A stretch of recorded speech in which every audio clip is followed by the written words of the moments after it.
At the end of the day, it makes this group of people look horribly entitled and worried about their own futures. Say it to your face, let's clear it up. Well, we've got the results. We don't have the results. Welcome back to Moose and Lose. My name's David, and today's top stories, we've got, well, no results here for the BC election. It's a funny thing. It's almost a dead 50-50 split. We've got 46 to 45 NDP to Conservative, but they're still counting mail-in ballots. We've also got Marc Miller, Justin Trudeau's minister, just absolutely popping his top on a radio interview, among some other stories. So let's jump into this. We take a look at this video. Just listen to a little bit of David Eby's speech here. Now, we don't know what the final count's going to be in the province, but what we do know is that there was a clear majority for the progressive values that are... There was not a clear majority, so let me just show you the numbers here. And progressive values, I'm sorry, his entire campaign was run on just smearing the Conservative Party and all the Conservative members. They digging up tweets, and they weren't bringing up new plans, new policies, say how they're going to make BC better. This was a disgraceful election run by David Eby and the NDP. If we look here, here's the results. So we got 46 seats for the NDP and 45 for the Conservatives. So many of them are so close that they just keep flipping. We're talking like some of them had 12 votes, 25 votes, 46 votes, and there's a bunch of mail-in ballots that still have to come in. So this will keep flipping. The main thing to note about this too is you need 47 votes to have a majority government. So basically the NDP will have to work with the Green Party, which is exactly what ended up happening here. And I also tonight spoke with Sonia First to Know. And I congratulated her on running a strong campaign, on her contributions to this province in the 2017 Parliament. And since then, she ran a strong and principled campaign, and I'm grateful for that. And there are many values that we share in common with the Green Party, and I am committed to working with them on our common friendship. He needs them. He needs their 2 seats to get over to 47. This guy is such a weasel. This doesn't represent half of the province, yet they're going to work together to get a majority government. It's just sad. What's also funny is that Sonia Furstenau, the Green Party leader, didn't even win her riding, so she didn't even win her seat. In contrast, here's a few words from John Rustad. And the beauty of this is a grassroots movement. This is just people, that the salt of the earth, the hardworking, everyday people in this province that have stepped up to the plate and said, yes, we can do things different. We can envision a province that can bring hope and prosperity for people across the province. That is what we've been trying to do as a party. That's what we have brought forward. And that, quite frankly, is why we're seeing us still neck and neck with the NDP. And we have not given up this fight yet. We are going to keep pushing hard. It's not over. They got to count them all, so things can still flip very much. And here we have the Green Party leader. I'll give her a few seconds to speak for herself. It's a strange time in politics when during an atmospheric river people come out and vote for a party that's denying the reality of climate change. But hey, this is where we're at. Okay, yeah, atmospheric river. It's called heavy rain. Thanks for coming out, Sonia. Maybe she should have been focusing more on winning her own riding instead of pushing that propaganda nonsense made up by the media. Taking a look at my riding, which is down here, this was flipping back and forth all night. It is really sad that Josie Osborne has won this. This is the same person who was a contact for Edison Motors, the first company to do an electric diesel hybrid logging truck. Edison Motors was invited to speak at the Clean BC event. They brought up an issue where they were trying to get grants from the government, say worth $1 million or $2 million bucks, and a company called MNP, I believe, administers them for the government, but to turn down Edison Motors, then came back later and told them, if we write the grant for you, I think it'll go through, but we take 20% of your grant, $200,000 for a $1 million grant for this Clean BC program. Edison Motors brought this up with the government, with Josie Osborne, and guess what? Edison Motors then was declined and not allowed to attend the event and not allowed to speak at the event that they were invited to speak at. This is the same Josie Osborne here, who approved a $15 million purchase or a donation to a nonprofit to purchase land from her husband's company. Oh, there's no conflict of interest there. I can't believe the people of British Columbia are voting for these thieves. It's absolutely preposterous that people don't even look into who they're voting for. They're just like, oh, well, I kind of like her haircut, so I think I'm going to vote for her. Meanwhile, in Vancouver, moving on, got this clip here. You wouldn't expect anything less from the woke and paid off CBC. They're just talking about, oh, Poilievre's numbers are going down. Paid off media at its finest. So my down for the week or for the day is Poilievre, because his the Canadians' negative view of him is up 5 points over last month. Yeah, his favorables have gotten worse. His favorables have gotten by worse. 5 points. And in addition to that, you're seeing, and this is a recent Abacus poll, that the desire for a change of government is starting to cool. Yeah, right. Who is this bonehead? Just no thing. Yes, it's still high. It's 51, but that's the lowest point, I think, since March or maybe before. So we may be starting to see a trend. There was a Nanos poll as well that indicated a shrink. You guys would love a trend, wouldn't you? Because your paid-off media is about to run out. You're not going to get any more of those big tax dollars, $1.3 billion last year. Bunch of freeloaders. Go get real jobs. A shrinking of the gap. It's no longer a 20-point lead. It was a 16-point lead. Yes, if the election was still held being today, conservative majority. It would be, yeah.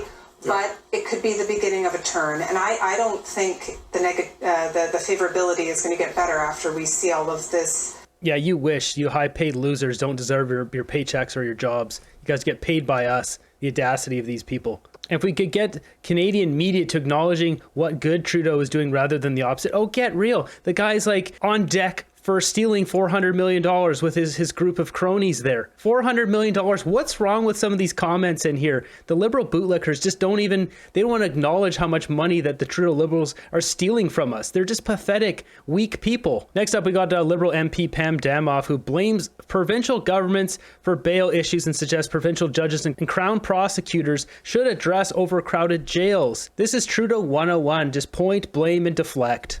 You talked about bail and the charter, and of course everybody is presumed innocent under the charter.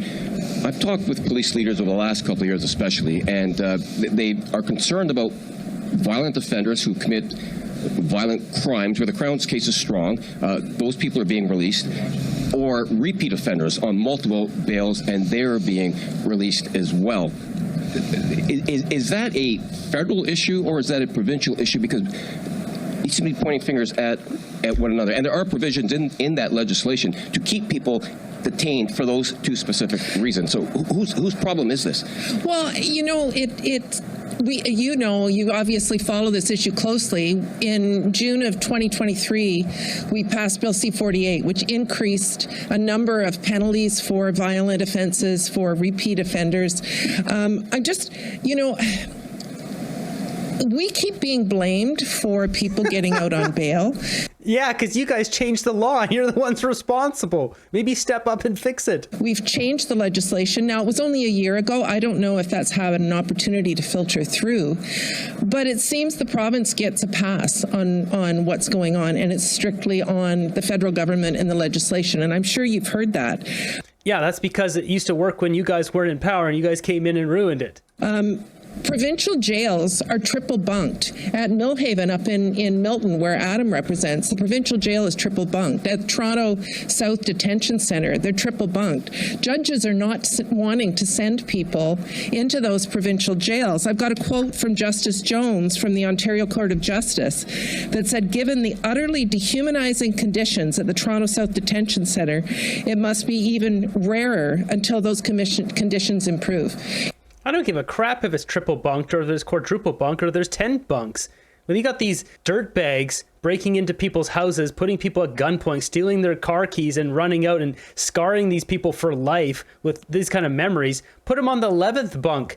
I don't care. They can sleep in mud. They can sleep in pig's crap for all I care. The audacity to put criminals above Canadians is absolutely ridiculous. While criminals should have basic rights and a basic place to stay, they should also have to work every day in jail to pay for their living. They're basically getting a trapped vacation for the next 6 months, a year, 2 years, 5 years, whatever, without going to work. Why do Canadians have to work for these dirtbags? At this point, they don't even go to jail. So Canadians work hard, the criminals steal Canadians' hard work, and then the criminals don't get punished. We have the stupidest system on earth. He wouldn't send somebody to be triple bunked in that facility.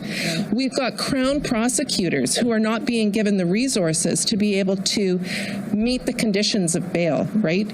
You've got the National Police Federation, which is the union representing RCMP officers, as you probably know, and they said that the justices of the peace, who are orders and council appointments by the province, but have no legal practice experience as a lawyer or law degree, who preside over almost all bail hearings.